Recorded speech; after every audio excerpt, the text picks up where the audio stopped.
What's up, everybody? It's your girl Sakina, and I'm back with another Housewives of Beverly Hills review. So let's get straight into it. As y'all can see, I do have a new wig. I got some Sealy braids cooking up under here for my fro. But yeah, I have to look presentable when I get on camera, child. We're still trying to get to know each other. I don't know if I'm feeling her. We got to feel each other out. She don't know me. I don't know her. So we'll see. Also, I got some new shades or frames. I don't know if I'm going to keep these on the whole video because y'all see it's glary. Like, y'all can see my whole window and shit through my glasses. And new t-shirt alert. It says period. I got it from a black-owned company based in Atlanta. It's called Power Black. I found them on Instagram. But it gives the definition of period. It says, when no further discussion is needed, also see facts. So if y'all want one, hit up Power Black on Instagram or if they have a direct website. But anyway, let's really get into the review. So the episode starts out with Garcelle. She's out with her girlfriends. I think it's about 4 of them. It's 5 altogether. And one of her girlfriends is actually Will Smith's ex-wife, Cherie. So I also noticed that they had the subtitles for all of her friends. And then when they got to Cherie, they didn't list her as Garcelle's friend. They listed her as Will Smith's ex-wife. Okay. So they're out, and Garcelle talks about the importance of having a core girl group. She's a girl's girl, so, she's rooting for the females. And she also says that having a strong base in Hollywood is essential as a black woman.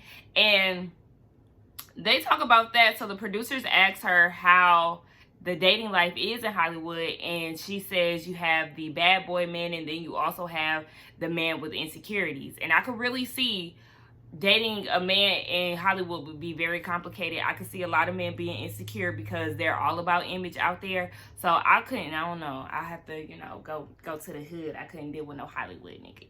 They talk about her ex-husband again. I'm kind of over him.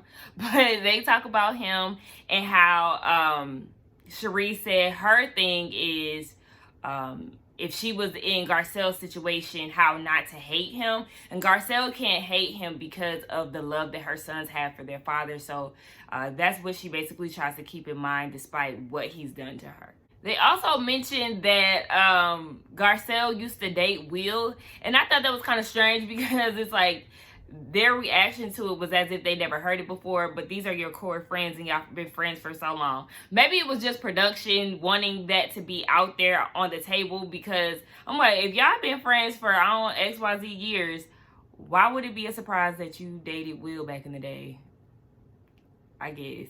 We get a scene with Kyle playing with her dogs outside. She receives a call from Erica, and Erica is trying to get her astrology information. I actually want to do this.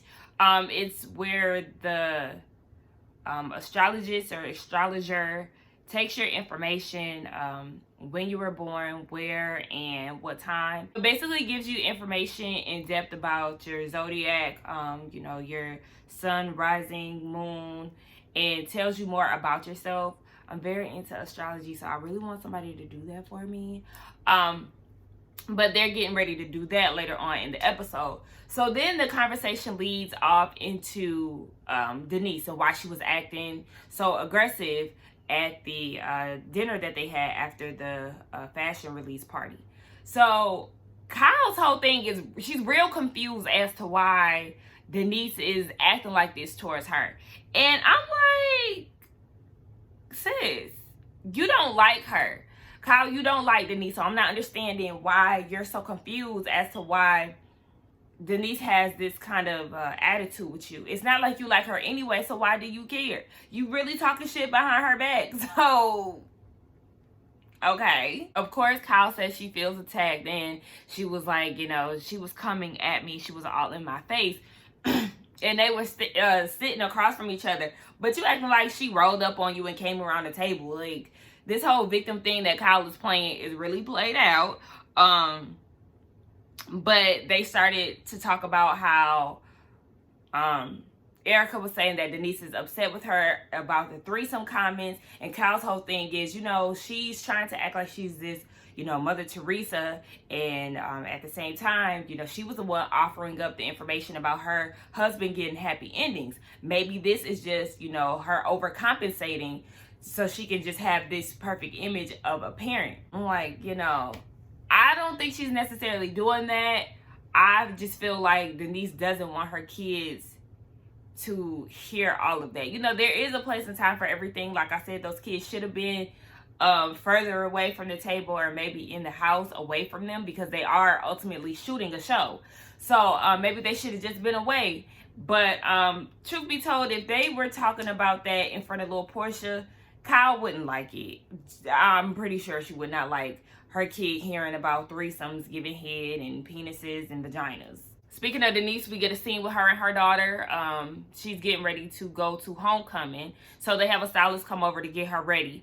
And she's just talking about how her kids are growing up and how she tried to shield her children from Charlie Sheen's antics. They actually got a divorce, or she filed for a divorce when she was pregnant with her second daughter. So, their dad is a wild man, so she just tried to protect them. But at this point, they're 15, 14. They're old enough to, enter his name in Google and figure out what the hell their dad was doing. So whatever. I don't want to keep talking about her kids. Anyway, Erica is at the studio. She's getting prepared to do some choreo for Chicago. I really think she'll do really good in this. I think someone said that she did a few shows before the quarantine and before she had to wrap it up. But from what I see, the choreo that she did on screen with the guy, she looked really good. Her thing is not letting her cast down, because she doesn't want them to have to pick up the slack for where she lacks. But I think she'll do good. And then the choreographer shows her a video of the cast, giving her greetings and stuff, spirit fingers, all that theatrical stuff. And she starts to cry. And I'm like, dang, here's another scene of us getting Erica being emotional. She's really letting her guard down when it comes to, being emotional. Like I said, we was not getting this before. And the waterworks is going. Over at Lisa's house, she's talking to Harry, and they're having a conversation about the kids, which leads to Amelia and her anxiety and eating disorder. They play the same flashback that they've been playing since last year, when Amelia had she freaked out on Harry about wanting to eat, and she, flicked him off and all of that. It's just like, okay, we get it. Is this going to be your core storyline? This is your daughter. She has anxiety. She has an eating disorder that she's trying to overcome. So how is this really helping her?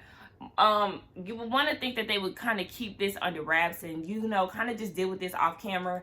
But I guess this is the focal point of her storyline. I'm over it. Amelia got an eating disorder and anxiety that she's trying to work on. Next. Dorit is meeting with Robert, which is one of PK's old friends. He is the owner of the restaurant that she is investing in. And they're talking, and Robert wants to know how committed Dorit is to the process. And she says that she's really committed. Her whole concern, though, is the design of the restaurant. Now, I've been told that this is a chain restaurant, so you're more so focused on the design on the one that you're investing in. This is not an interior designing situation. This place is already here. It's not like you're revamping. You're supposed to be taking over. You're investing. So yes, you do have to get your hands dirty. The restaurant business is not just about interior design, honey. I used to serve. So it takes way more into being in the restaurant industry. It's very demanding. You really have to be hands-on. I don't know where Dorit has gotten this confused at, but even Robert was saying out of a scale of 1 to 10, he feels like Dorit's commitment level is at a 3. And I'm like, well, why the fuck is you giving her one of your restaurants, sir? Like, what? But, child, I don't know. So, PK comes in, and that's one of his good friends, so they chopping it up. Oh, he goes and asks Robert, how does Lisa feel about them joining him in this restaurant endeavor? And he was like, I haven't talked to her about it, but I'm sure that she would have nothing but good things to say. So he was just saying that she'll be shady behind your back. And my thing is, why are you so concerned about Lisa? She's not on the show. Stop bringing her up. Do y'all notice in the confessionals, PK always gives me a zesty tea? Like, like him and Boy George, you know, and then kissed on the lips a few times, or, you know, slapped each other on the ass. He gave me a real zesty vibe. I don't know. And that there's nothing wrong with that, but that's just what he's giving me. So they're talking about how they don't want any issues with Vanderpump or make it seem as if, you know, they're trying to be in competition, because as we know, Lisa has three different restaurants. And 4, actually, I watch Vanderpump Rules, including Tom. So she has 4 restaurants. And they don't want any problems with her. But Robert reels them in like, hey, keep in mind that this is a business and we don't want no drama. So we'll just see how all of this unfolds when it comes to the restaurant. I don't really have too much faith in it, because it seems like Dorit's only focus is how the damn restaurant looks compared to how it's being ran. My mouth is dry. I'm hungry. Drink your water. We see Kyle getting ready to go to Erica's house, and she decides to call Sutton. Sutton wants to have a discussion with Dorit privately about the whole situation at the dinner. The whole dinner situation. She wants to talk to her separately. And Kyle is saying, you know, Dorit always has comments. She always has to add her 2 cents in situations. And she feels like she will defend Sutton if it comes down to it. So, you know, you can tell that Kyle and Sutton are building a friendship. Kyle really likes Sutton, and she's kind of taking her under her wing, kind of like she did with Teddy. We also see Miss Garcelle getting ready with her glam squad. They show all the black artwork that she has in her house. I really like that. Girl, stay true to your roots, ma'am. Yes, ma'am. So she's getting ready with her squad, and she's talking about how busy her schedule is. She's in 3 different productions right now. She's actually in Coming to America too. Maybe her role will be bigger than just a flower girl, but being that she was already a flower girl, they'll probably put her in that same position maybe, but she's older now. So I don't know. I would want her in a bigger role. But nonetheless, yeah, she's getting ready, and she's saying that, you know, living in Beverly Hills and dating and doing all of this work is kind of hard. She just wants to be a good mom and, you know, kind of balance it out. She can't wait until everything starts to slow down. Kyle, Sutton, and Teddy ride in the car together, and they're on their way to Erica's house. They started to talk about Denise again, and Kyle is just like, I don't really know where I stand with her. So we'll just see how all of that plays out. I don't know why Kyle is acting like she doesn't understand why Denise is treating her this way, but you got it started. She was simply trying to defend Dorit, and you got all in your feelings, which led to y'all having this really unnecessary beef. But I just really feel like y'all are never gonna be friends. Garcelle, Dorit, and Rinna show up to the house first, and when they get in the house, they had a whole bitch stole my look moment. Child, Rinna and Erica had on the same outfit, and Rinna talked about how they had the same shoes on back in the 2017 reunion, and how Rinna acted as Erica for Halloween. It was a funny little moment, but who wore it best? I'm gonna say that Erica wore it best. I don't know, I just liked her blonde hair with the outfit. I loved her makeup. Rinna looked good too, but I just prefer the look on Erica. When Kyle gets there, she mentions that she was actually going to buy that same dress, but she decided not to. And Garcelle, Erica, and Rinna, they really look like a damn girl group, because the outfit that Garcelle had on, it was like a velvet blazer dress, and she had thigh-high purple boots on. It was really like the lead singer in the middle, while she has her 2 ladies on the side dressed alike. It was cute though, but I didn't like her hair. They sit down with Erica's husband, Tom. I really do like the way that Erica is with her husband. She's very sweet to him, you know, very soft. But they sit down and talk to him. You know, some of the girls are meeting him for the first time. So they started talking about the house and how it reminds them of old Hollywood. And then they go into like this random ass conversation about who Pat Wayne. Child, white people be knowing everybody under the goddamn sun. Like, who is this? Who is Pat Wayne, and why are we talking about him? They know so many people that I've never heard of, but then again, I'm black. They probably would know some of the people that we talk about too, so I guess. So we finally get into this whole astrology mess, child. They all get down to the table, and the astrologist starts to go down the line of listing everybody's signs, their original sign, girl, what?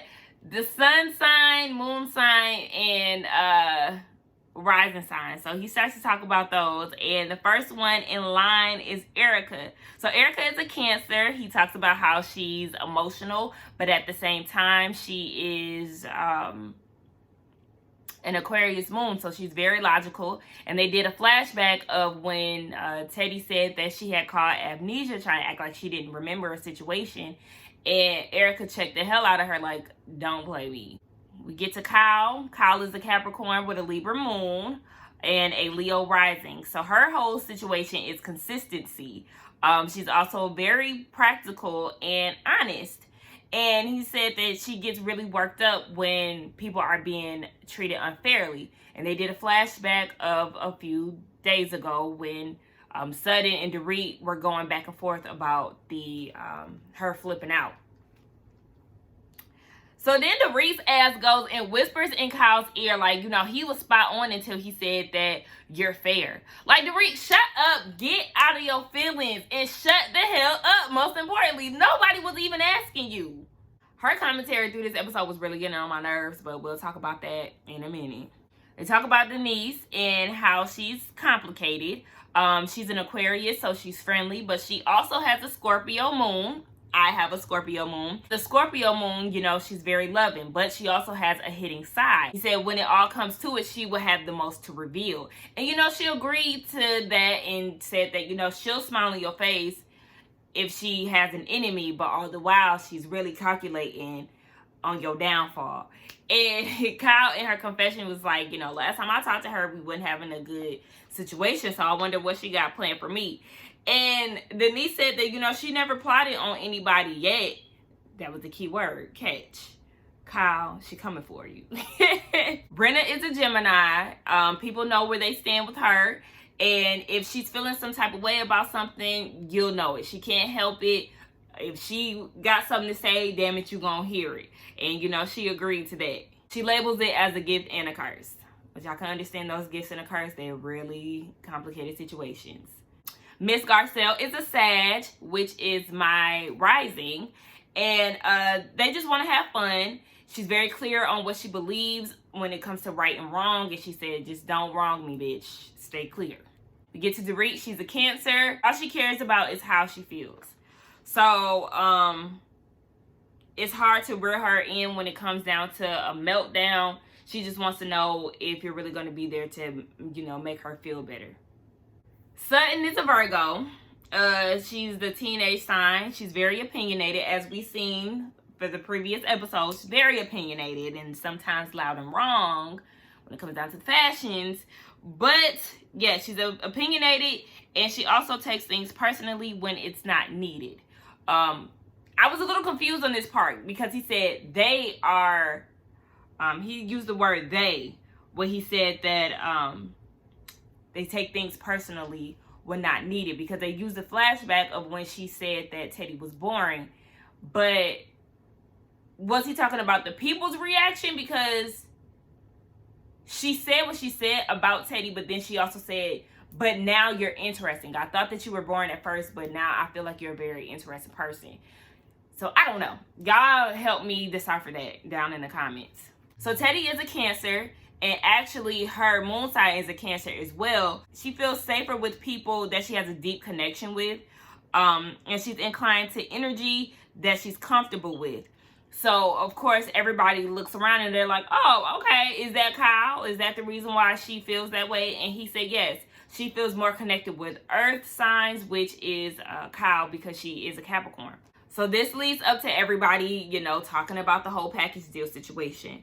So Dorit always has little snobby ass comments when it comes to Kyle Kyle and Teddy's relationship. It's like, okay, you feel some type of way, and I get it, but at the same time, kind of hold back a little bit. Like, you just interject too much. And like Kyle said early on in the episode, yes, you always have to comment about something. Like, shut the hell up, nobody was talking to you. Just sit back and listen, please. She feels like Kyle has a different standard when it comes to her friendship with Teddy. She lets Teddy get away with certain things that she wouldn't let the other girls get away with. It's like, really, Teddy doesn't do anything. I don't know, is it just me? But I feel like Teddy doesn't do anything. Yes, she's very emotional. We get it. She's sensitive and all of that. But she doesn't necessarily pose a threat for them to be such in an uproar. Child, maybe these just white people problems, because I'm not seeing where the issue is exactly with Teddy. I don't know. Garcelle feels like Kyle wants to be friends with everybody. So, she tries to sugarcoat a lot of stuff instead of just admitting that, yes, she has a closer bond with Teddy compared to the other girls. And honestly, when you're in a big group of women, there are cliques that will form and you will gain a closer friendship with someone. So her gaining a deeper connection with Teddy is nothing. But of course you get Dorit, who was like, just a minute. So then she's like, well, didn't y'all go to couples therapy? And it's like, subtle shade. It's like you're trying to dig at her, like, couples therapy, as if they're together, because she's always mentioning the fact that they slept in the bed one time together and friends. It's like, girl, get the fuck over it. Do you want to sleep in the bed with Kyle? Why are you so pressed about them sleeping in the bed together? But Erica co-signs the whole situation about the couples therapy, and I think Rena did too. And Teddy is like, no, we just did breathing classes together. But Bravo, in their flashbacks, they do a flashback at the reunion where they confirmed that they did go to therapy together. And then they showed where they actually did the breathing classes together. And the whole going to therapy thing together is a little odd, because if I'm doing therapy, I'm really trying to work on me. Kyle and Teddy's relationship is still fairly new. I think Teddy joined the cast in 2016 or 17. So it's like, you would go to therapy with a friend that soon. And like, why are y'all going through therapy? Y'all don't have any problems.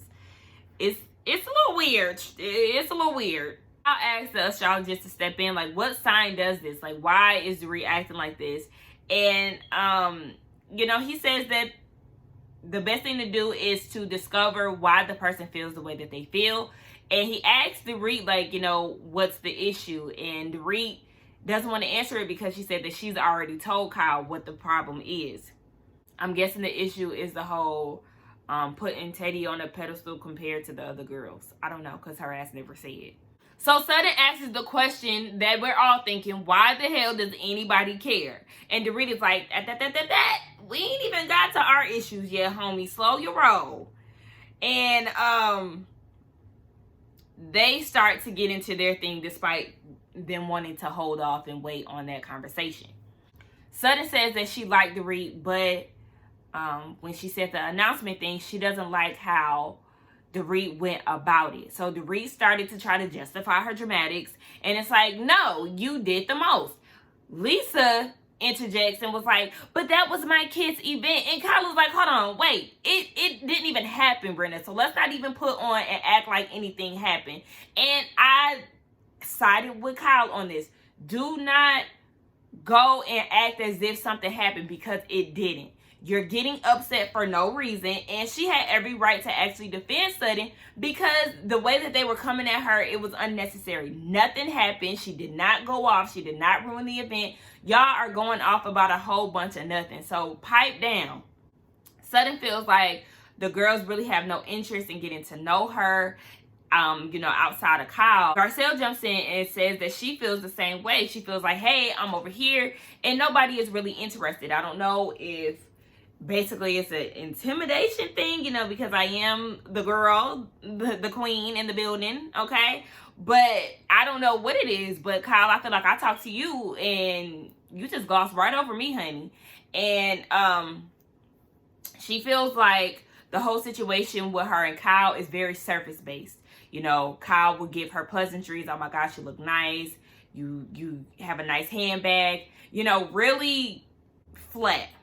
Really flat. nothing really else to give outside of compliments, not really trying to get to know Garcelle as a castmate and as a person. So then Kyle further proves Garcelle's point and was like, I think that you're beautiful and that I adore you. You know, very basic ass statements. Like, how do you adore somebody that you don't even try to get to know? So, you know, she just further proves her point. And Dorita's like, okay, so why do you gloss over her if you feel this way? And now that was funny. Dorit, you doing a whole lot, but bitch, I do appreciate you calling Kyle out. Like, yeah, if she thought this, then why you treat her like this? When Dorit asked that question, Kyle was like, shut up, you fucking asshole. That's because you don't have nothing to say. You really don't give a damn, truth be told. Like, you don't care about this girl. You just trying to get the heat off of you. And Denise is like, you know, Kyle says that we're these fake ass bitches, but really I feel like she's projecting. This is really her. You know, she can't be honest. And I honestly agree. It's like, Kyle, you made this statement and you just simply can't own up to it. You cannot stand in what you said, because when the girls want to know more detail other than, you know, this general statement that you say, they want to get an explanation, you try to deflect, or you don't want to answer the question. You gloss over it. I guess Garcelle was looking at this moment to try to bond with Kyle and try to get a little more into her and, you know, talk about that. But Kyle brings it back to her and start talking about herself again. So Garcelle is like, okay, you know what? I ain't got time for this shit. And she gets up and leaves. When she leaves, she takes Brenna and Denise with her, and they're in the car, and Lisa is like, okay, so you just feel like Kyle is not trying to get to know you? And she's like, yeah, I feel like she's not trying to get to know me. You know, I don't need her validation, but, you know, as a castmate, it would be nice for her to try to get to know Garcelle. So they start talking shit about Kyle. And Garcelle said her outfit was ugly.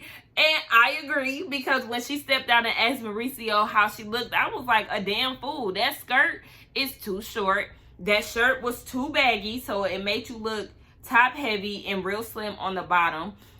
It just was not cute. She said that she was going for like a 80s style, 80s rock or something, but it fell flat for me. I wasn't feeling the outfit either, so I thought it was funny as hell when she said that. Marcel was like, are we being catty? Yes, but Kyle deserves it. I don't care. She thinks that it's all about Kyle, and Kyle just always brings it back to her. And Denise said, you know, I don't like how she talks down on us. So as we already know, there is a clique that is being formed as far as Garcelle and Denise is concerned when it comes to their dislike with Kyle. Brenna was in the mix, but she did stay pretty quiet. She wasn't really doing a lot of talking shit as far as we could see. So I'm interested in knowing where she stands. Maybe Dorit will go over there with their clique too, because, you know, she's not really feeling Kyle either. So the remaining girls are still at Erica's house, and Kyle was like, Dorit, can you believe that they trying to say that me and Teddy was in couples therapy? Like, that's crazy. And Dorit was like, no, I can believe that. Yeah. It gets Kyle upset. So Dorit and Erica do believe that they are a package deal, Kyle and Teddy. And Erica says, you know, she has experienced the package deal. And they do the flashback of when they were in France and how how Kyle and Teddy, you know, addressed Erica about her acting as if that she didn't want to be around them. They actually brought her to tears. But I actually felt what they meant back then, because Erica did have a real standoffish attitude. I know she was cramping in that particular episode, but she used to have a real standoff attitude when it comes to them. So I could see why they would feel that way. But, you know, she said that she experienced it, so she understands where Dorit is coming from. So Erica explains why she feels this way to Kyle, and Kyle is getting upset and of course starts to fucking cry. And Erica's like, why won't you let me be honest? Like, you want us to be honest. You started this whole thing calling everybody out, but yet you don't want to hear the truth. When she's crying, Dorit is trying to tell her, like, you know, she's just being honest. Why are you being upset? And Kyle was like, shut up, Dorit. Fuck you, okay? It's like she has all this aggression when she gets angry. And you say this about Denise, but look at you. You throwing out all kind of fuck yous to your friends and all of this, leaving the table at the pizza party, and now you're acting like you can't stand in other people's truth about you. Like, just chill out. So Erica does say, you know, I do feel like your relationship with Teddy is strange. And Kyle gets really defensive and it's like, why? Because you don't have good friends? And Erica's like, wait a minute. Now, bitch, that was a wild ass statement, and I'm not even gonna entertain that, because actually I consider you as one of my good friends. So bitch, you tried it. And that's where the episode ends. I actually felt kind of bad for Teddy because she was just sitting there the whole time at the table, like, you know, Kyle is trying to defend her and they can't even be friends because everybody is mad about it. And I feel like everybody is gonna be coming for Kyle this season. She is stirring up a lot of shit, and I'm just interested to see how that goes because she's very emotional. So I don't think that she can stand it. I feel like Kyle is spiraling emotionally. She's doing a lot of crying, a lot of walking away over simple stuff. Erica even said it too, but it's like, you gotta stand in what you said. You gotta own that, sis. I already know that Garcelle and Denise is after her, so it's like, look, you better get ready. But that was my review. I really feel like this episode was a lot. I got really overwhelmed taking all them damn notes on all that back and forth at the table. I was just ready for this shit to be over, honestly. But yes, guys, thank you for coming back. Do not forget to like, comment, and subscribe to my channel, and I will see y'all in the next one. Bye.